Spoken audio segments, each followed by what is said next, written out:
Hey Periscope, how are you? I'm not just gonna say Periscope. Everyone here that is watching, thank you for coming on. Welcome, welcome. I know I'm a little late, but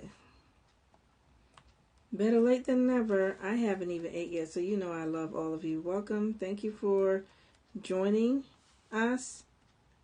And wow, I see. I see that I'm going to have to watch this scope because if, hey, Sent, watch the scope for me because a lot of people have joined and I know with this actual scope, hey, Alfred, with this scope, people are going to actually maybe say something out of, they don't need to say Happy New Year, everyone, but just block them if you have to. Okay? Okay. Thank you. Gotcha. Thank you. All right. As we put there is the marriage bed undefiled. We want to talk, I talked about it earlier. And we're going to talk about sex. And I think it's time for us to talk about sex because it's something that we really avoid talking about. It's not a dirty thing to talk about. Hey, Apostle. This topic right here is bringing some people on Periscope. I see where y'all mind at. My goodness. But it's all good. It's all good. It's good to know that everybody want to know about it. I just felt led. Let me first say the reason why. Hey, hon. How you doing, Apostle? Follow Apostle. I can't wait till she stops Periscoping. I'm going to put her out there too.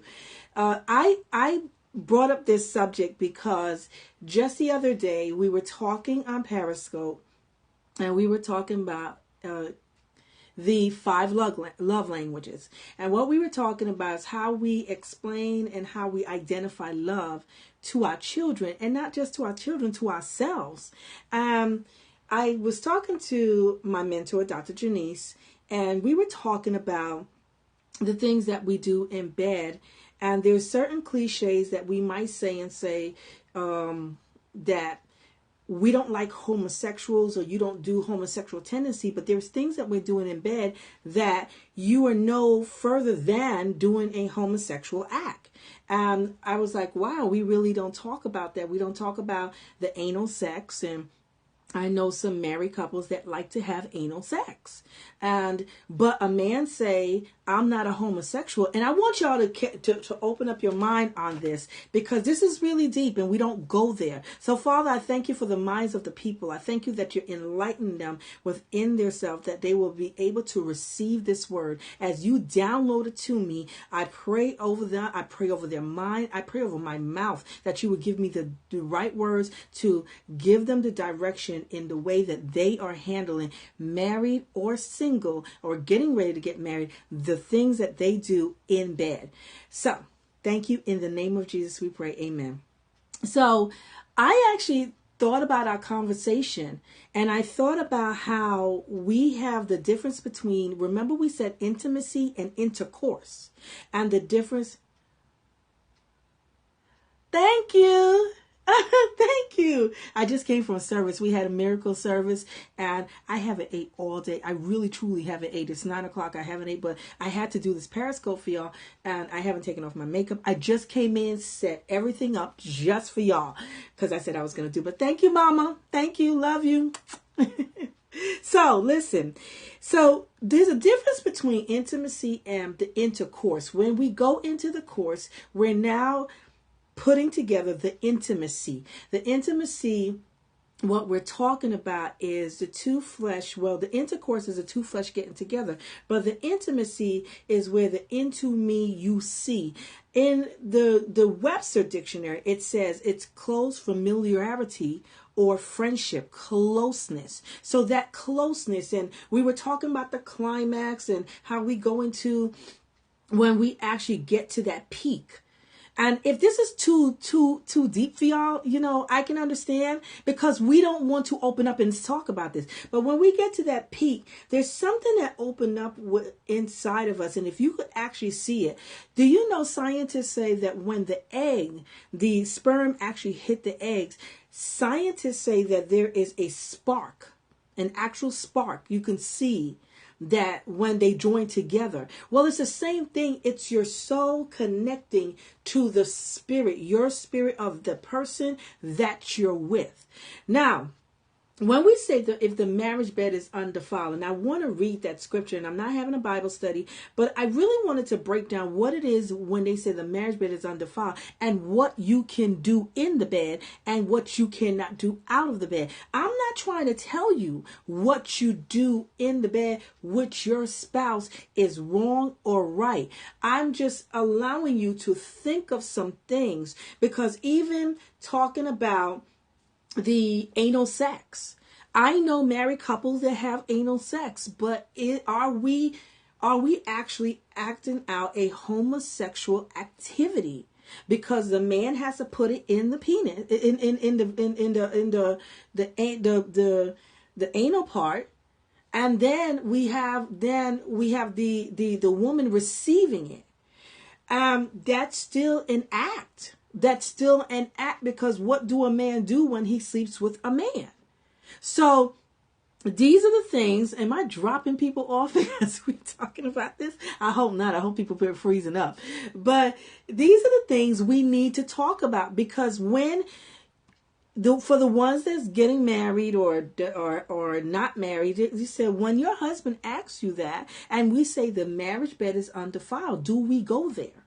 Do we actually go there? Are we opening up an act? Are we opening up a sexual act that actually now open doors to other things, other freakiness? If we start there, don't be surprised if other things starts further.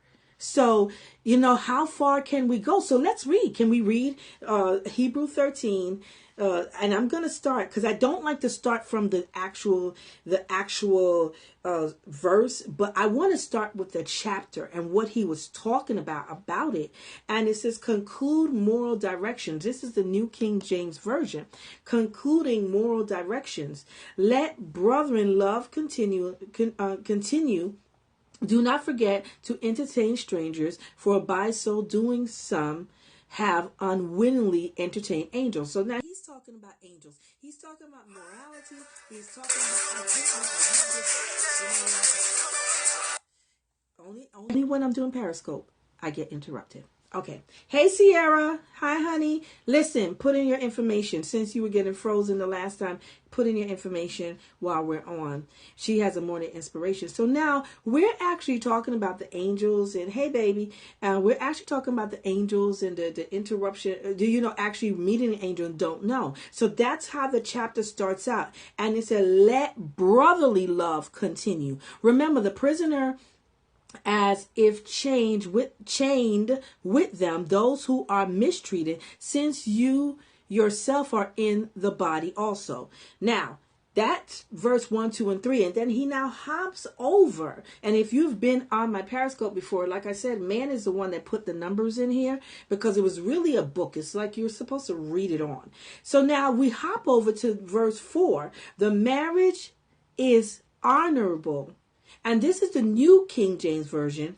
And the bed is undefiled. But fornicators and adulterers God will judge. So now he comes in and say, the marriage bed is honorable. So what is honorable? And if we go back, and that means that we honor the person that we are in the bed with, we're honoring the union together.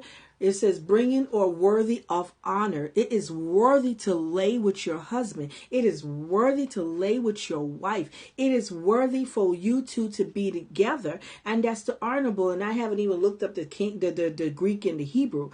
But now let's go to the next thing. He said, and the bed undefiled. So now the bed undefiled, and we're going to look at the meaning of undefiled. And I do want to not defiled, pure. Listen to that. This is the Webster. This is the English version. It's pure. The bed is pure. So if you're not bringing in porno, you're bringing in sex toys, you're bringing in, I saw some people drop off, so hopefully you'll stay on.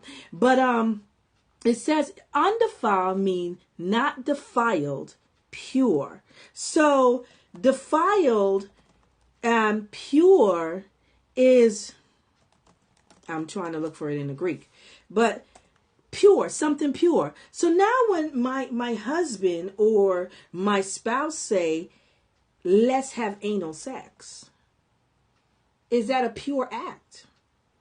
Is that a pure act that we're doing? And this is something that we have to think of. Defile means soil, stain. This is now in the Greek. I'm giving you the Greek version of it. Soil, stain, polluted, and that's what it falls in for the word of defile. So when you're having now bringing, let's say, porno, we want to make our marriage bed a little bit more exciting. And you now bring in the porno. You now bring in the actual acts of toys. 50 Shades of Grey. How many people saw that? I couldn't watch it. I'm going to be honest with you. I couldn't watch 50 Shades of Grey, not because I'm super spiritual. I'm not trying to be super spiritual. I couldn't watch it because of my background.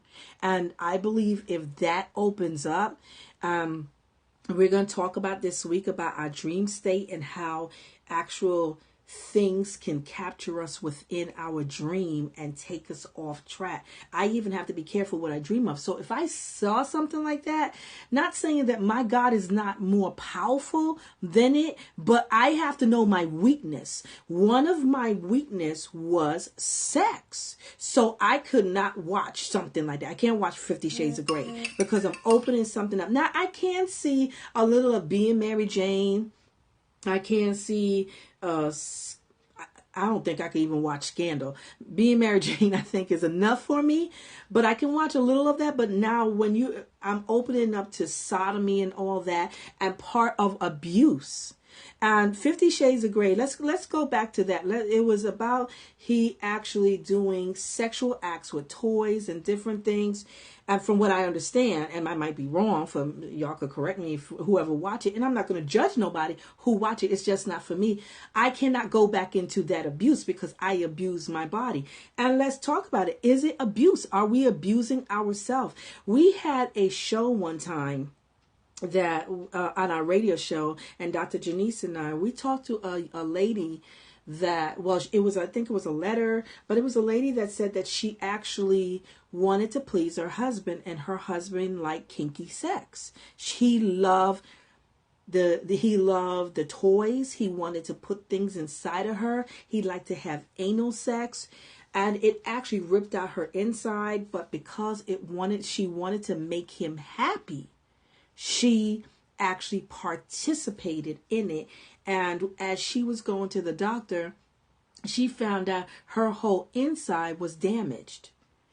She still wanted to please her husband and didn't want to stop doing it because she felt that her husband, would walk away, and she suffered really with low self-esteem, because that's low self-esteem. If you cannot speak to your spouse and say, that is hurting me, that I don't really want to do that, that's really abusing yourself. And then that's really fighting with your self-esteem, with who you are on the inside, because you feel that pleasing that man is more better than your own health. Yes, you subject yourself to your spouse, to your husband, but you don't take abuse. That's abuse. This woman was really torn out on the inside, and it was sad to read the letter.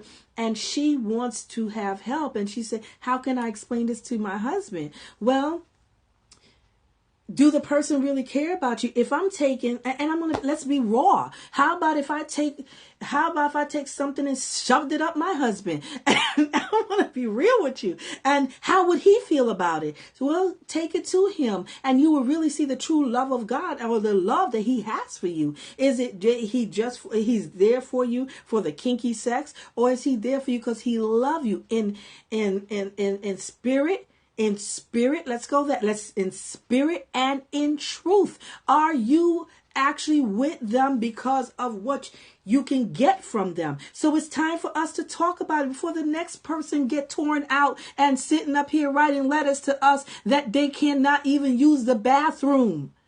That's how bad this woman was. She couldn't even pee. She couldn't use the bathroom. Her wound was falling out of her.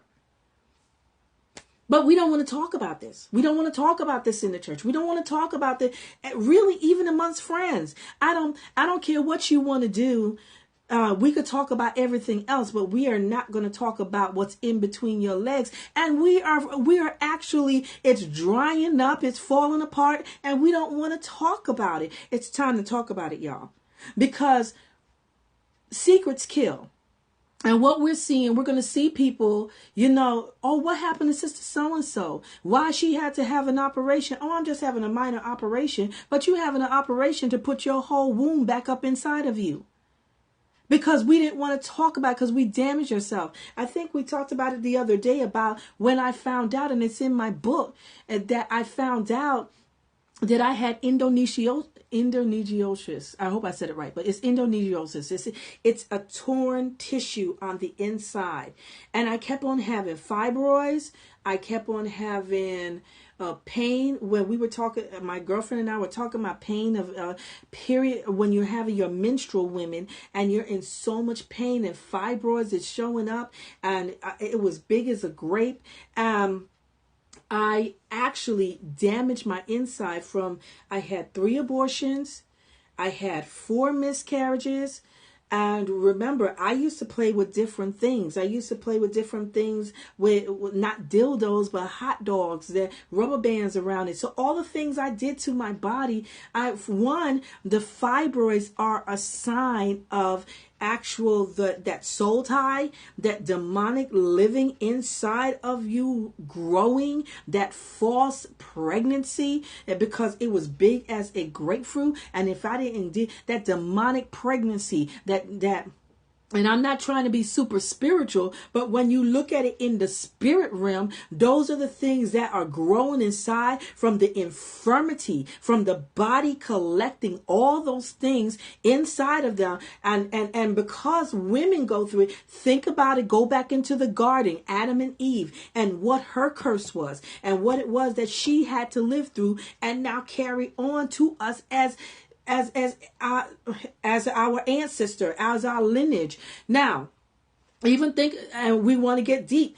If you go into Deuteronomy, and I heard this the other day, and I didn't get the scripture for it, but I will get it for y'all. But there's somewhere in Deuteronomy that it talks about.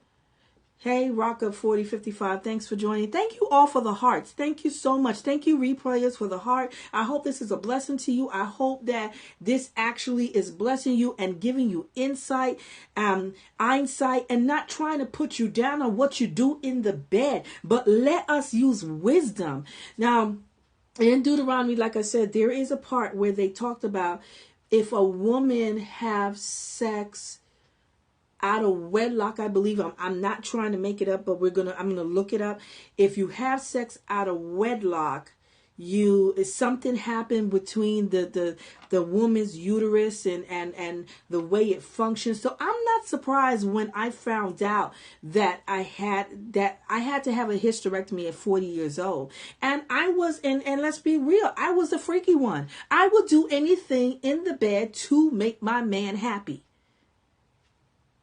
But how far were we going? Well, how far are you really going? And when we say undefiled, and we find out that defile means stain, soil. I remember one time we had a conversation, and this is, well, HIV mine on Wednesday. Wow, that's really deep. So I can go there. Thank you for sharing that. Thank you for being open, because it's time for us to be open. It's time for us to be open and honest. I remember that, and I'm trying to ask God, how deep can I get? Because I've gotten freaky, really freaky. And I remember, when we talk about, I remember I was at an event, and we were having a group meeting, like a retreat, and we talked about the marriage bed undefiled and the man sleeping with the woman with their period on. For me, and y'all ready to get deep? Because like I said, y'all ready, you can click off if you want to, if it's too deep for you. I'll save this and it'll be on YouTube and it will be on catch.me and you can play it when you're ready. But I remember when my ex-husband and I used to have intercourse, because it was sex. It was no part of intimacy because it was just an act. But because I was freaky, I didn't really care for him. I didn't love him until he left, and I fell in love with him, in love with God. And I remember that I used to get infections. We had it with my period on. It was when it was light. Well, I used to get infections and I couldn't understand why I was itching and I would get infections all the time. Well, when he released inside of me, that's what used to infect me. Now, get this. There were some things inside of his body that my body was not reacting to. And that's the time you're supposed to be your soil. You're stained. You're getting rid of bacteria. You're getting rid of menstrual is supposed to be a release of cleansing the body. That blood is not clean and you're having sex during it. So I wasn't surprised that I was having, we can call it backlash or some type of reaction from it, because that's when my body was supposed to be actually resting. My body is supposed to be actually taking in, cleansing him out, cleansing that out. And I even remember when I stopped, my period stopped, and I still had sex with him, I was allergic to his sperm. And I went to the doctor and said, what is going on with me? And I would get yeast infection. All I would get is nothing but yeast infections.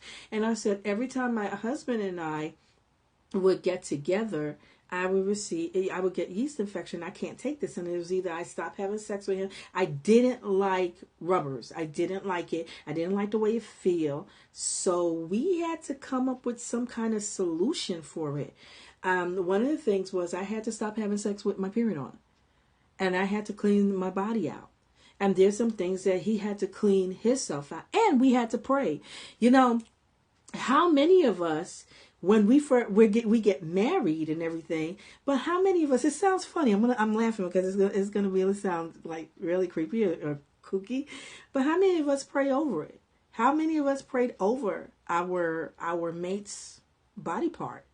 Because it's been laying up with everyone. Look, I can talk, and I come from a spirit realm, and like I said, Dr. Janice will come from a different realm, but I come from a spirit realm. I had slept with over 100 men. So how many people was my ex-husband sleeping up with? Until now, and I don't do it anymore. And the person that said about HIV, I actually went and took HIV tests every 5 years, because in 1995, I laid with 2 guys that had HIV. And because I laid with them, I was now open to it, and they had full-blown HIV till I don't know if one of them have died already, but I was spared. I was actually spared. So before my ex-husband and I got together, Synth, you got kicked off.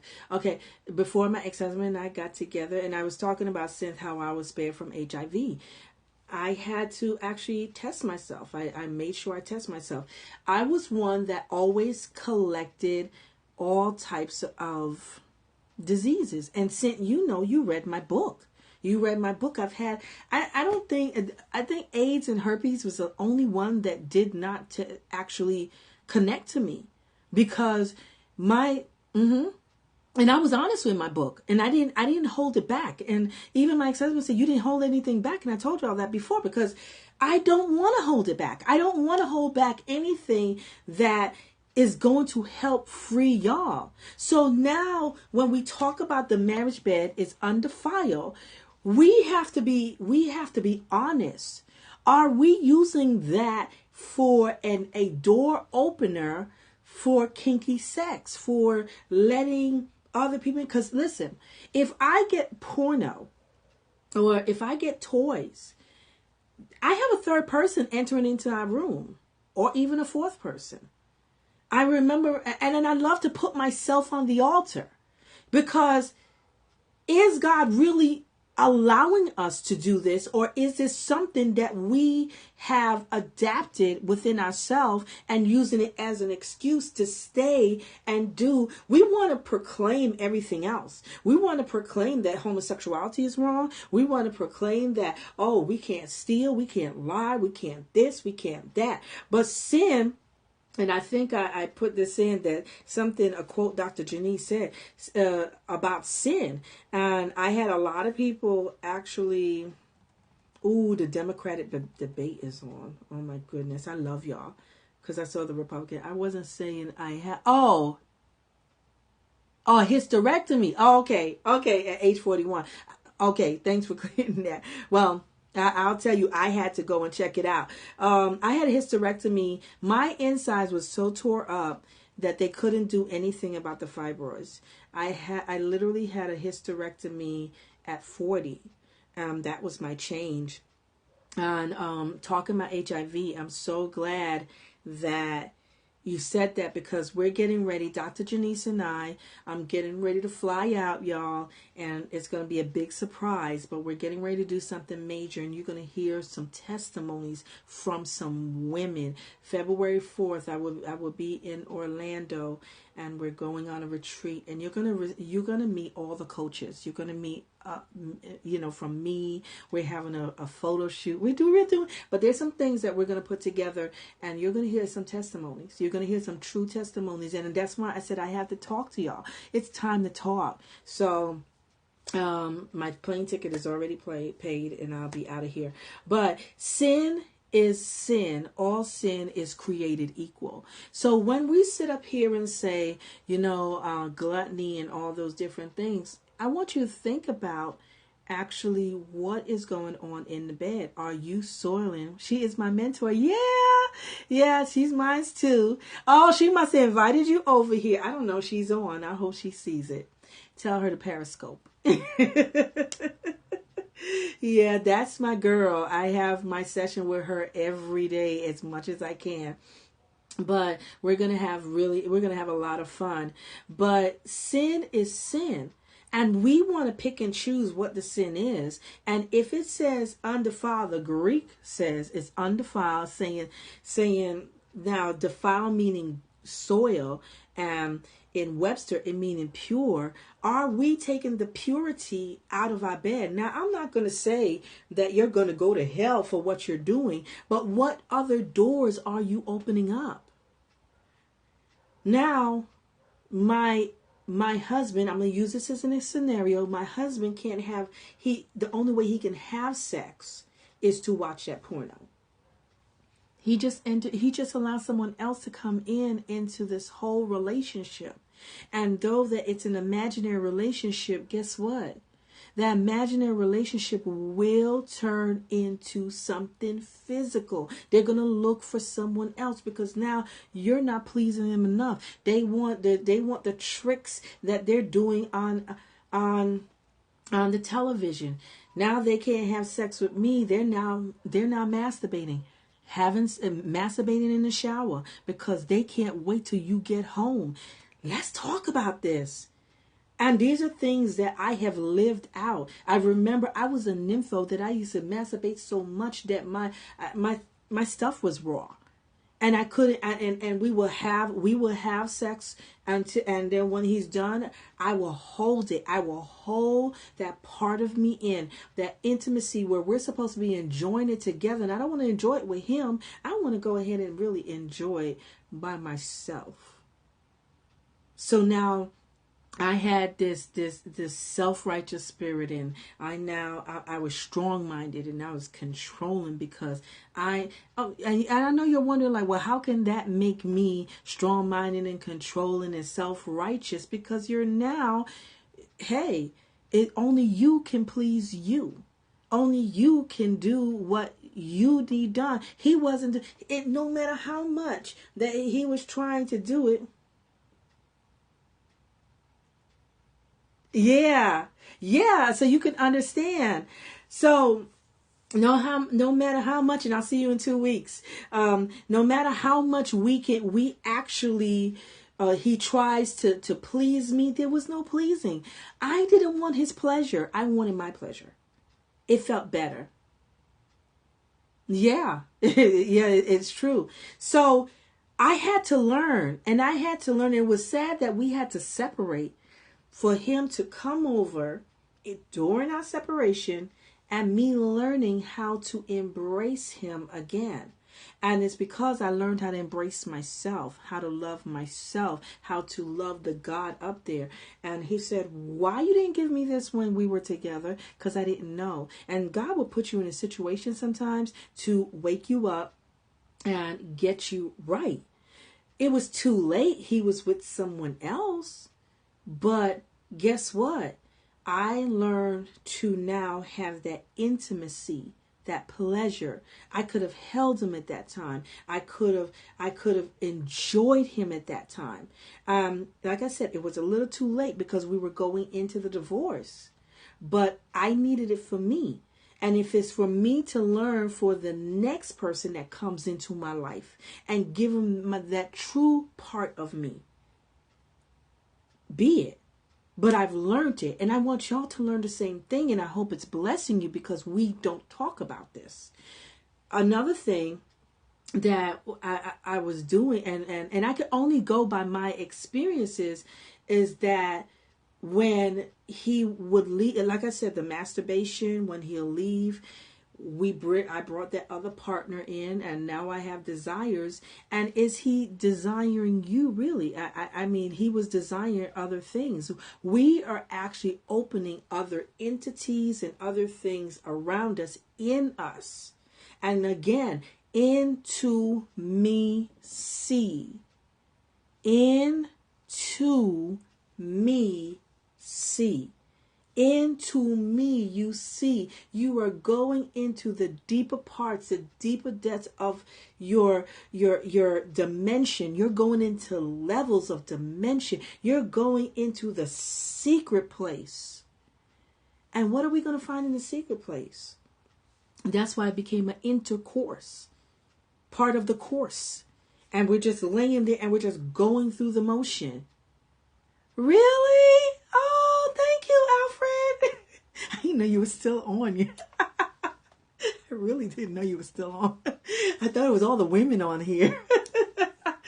But, we really need to actually think it out. And we say it's okay. It's okay. We're married. And I have to talk about the married couple because I was just praying for to get married. But we have to talk about it because we can't go in. How many of us will say, and just give me hearts, we're kind of ashamed to talk about this in church or take it to our pastor?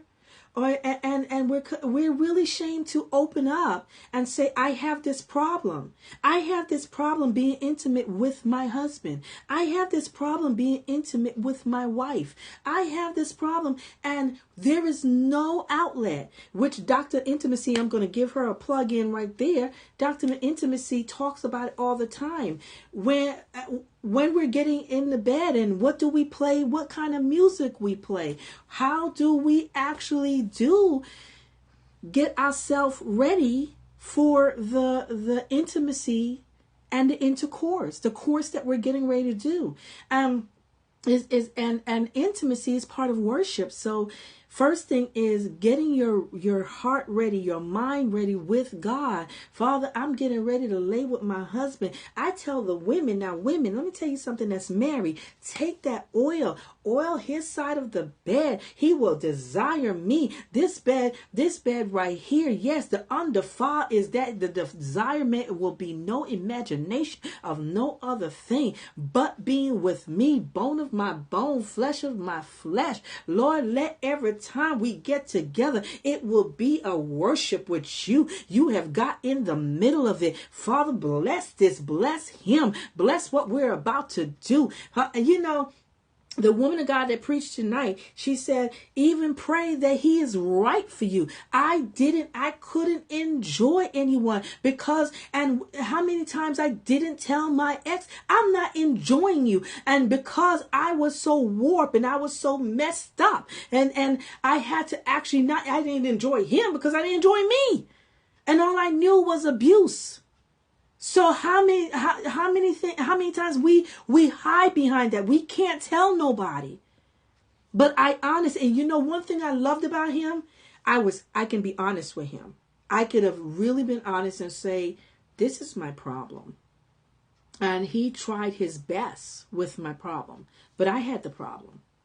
And because of, and let's talk about old professions out there and women that are people that actually say, does size matter? Let me explain something to you about size. Size matter when you're used to a particular size and your body has not adapted to the size that God has given you. And that's another reason why I had to stop masturbating. Because for me, I went through every size and my body needed to heal. It needed to go through something and actually be fit for the person that God gave me. And that's what goes on. And if you're using dildos and if you're using any type of sex toys, and we talked about it earlier, you're putting in balls in your vajayjay. You say, your vagina, you're putting it up there for it to tighten. Okay, let me help you women. And if there's any men on here, you could tell your wives, so excuse it. You want to tighten that up. You want to tighten the muscles. Get in a bath. Get in a tub. Douching was a thing of the past because it actually it actually dries you out. And douching also, what it does, it takes out all the things that fight against the germs that's going to go in. It washes it away. But the real way of getting it tight and cleanse out is take a bath. Women, I know we like showers and showers was made, but we should take a bath at least once a week. Even if you have to do it every 2 weeks. But get in the tub. As you're in the tub, you're allowing the water to go in and you tighten it. And I must be Dr. Ruth or something. But my grandmother taught me that. And it's not bad. It's not bad for you to know, because and it will cleanse your inside. Stay in the tub for a good maybe hour or 30 minutes and tighten it. Work your muscles. You can work those muscles. You don't need a ball up there. Come on. Alfred, you need to get off of here. But you don't need a ball. You're using these man-made things, and now your body is getting used to it. Do you know that Janet Jackson actually the ring, the clitoris ring, it's called a clitoris, and then they put a ring there. Do you know that the women that have the rings down there, they're constantly having an orgasm, especially if you have a long clitoris. Now, can you imagine? That's as worse as masturbating. Because when you actually get with your spouse, you've had, and how many orgasms can a woman have? My body, I think I could have one or two, but I mean constantly rubbing against you. So now your body's used to that. So it's going to take a long time for that man to perform. So as you're getting your body used to those different things, the performance in bed now becomes a waste of time. And now your mate is frustrated. Especially, let's talk about men now. Constantly masturbating. If you're constantly masturbating, guess what? You're desensitizing yourself. And talking another thing about desensitizing. Thank you, Holy Spirit. Desensitizing also has to do with not just masturbating, but oral sex. If someone is giving you, not someone, but if your mate is giving you oral sex at all time to get you up, to get you aroused. Now, let me put this disclaimer in. I'm not saying all these things are bad. But when you now count on these things to now increase the sex life in your bed, you are now taking out the purity of what God really intended it to be. Because you just speaking to your mate, you just holding your mate, you just loving them, rubbing their hair if they have real hair and if it's not weave, and caressing them and talking to them. Do you know that a man is visual, but just talking to a woman, that's why they have phone sex and the imagination kick in and the imagination of being with your husband. But if you're adding all these things in by oral sex, and I have to get oral sex to get it up. Now I'm now used to anal sex. I can't put it in the vagina no more. I got to put it there because the booty is tighter and it feel better. Is that taking out the purity? Ask yourself. Is that taking out the purity? Is your marriage bed now undefiled? Or did you just defile it? Something to think about. I just came on to give you all that. I hope it was a blessing. And I think this is something that we're going to really even talk about more. We need to talk about it. We need to talk about how far we go. What should we do? How do we get everything together for that mate? How do I get, and I've learned this after the relationship. You know, after the divorce. I'm going to learn, God, you're going to give me all this now, which I've already knew it. I was ex-prostitute. I know how to make a man feel good, but I didn't know how to feel good about myself. And then when I got selfish with myself, hey, the man could go to the point where I used to have booty calls and I didn't care. I just want the sex. I just wanted to calm myself down. It's like having a cigarette. It's like drinking alcohol. It's like smoking some weed. I just wanted that quick high and to calm myself down. That's what it brought me. And if it calms you down, because if you ever have, they say makeup sex, and so you two are upset with each other, it calms yourself down temporarily, but you still have to get out that bed. What happens when you get out the bed? And then now you're still mad at that person. So this is why not do it right? Why not, we're upset with each other and we're coming together. We're having that intimacy to meet with one another so God can intervene and make us back whole. Something to think about. Love y'all. Alfred, go to bed. Synth, I hope y'all enjoy. Sierra, I don't know if you're still on. I see she must have been freezing up. Every Monday night and thank you. Yeah, jump on her line. She has inspiration. I hope this is an inspiration to you, Sierra. Love you all. And I'm going to eat and I'm going to see if I can catch the rest of the presidential debate. I don't know who y'all are voting for, but we got some interested candidates. Love you. Talk to you later. Bye. You're welcome. I'm glad, Sierra.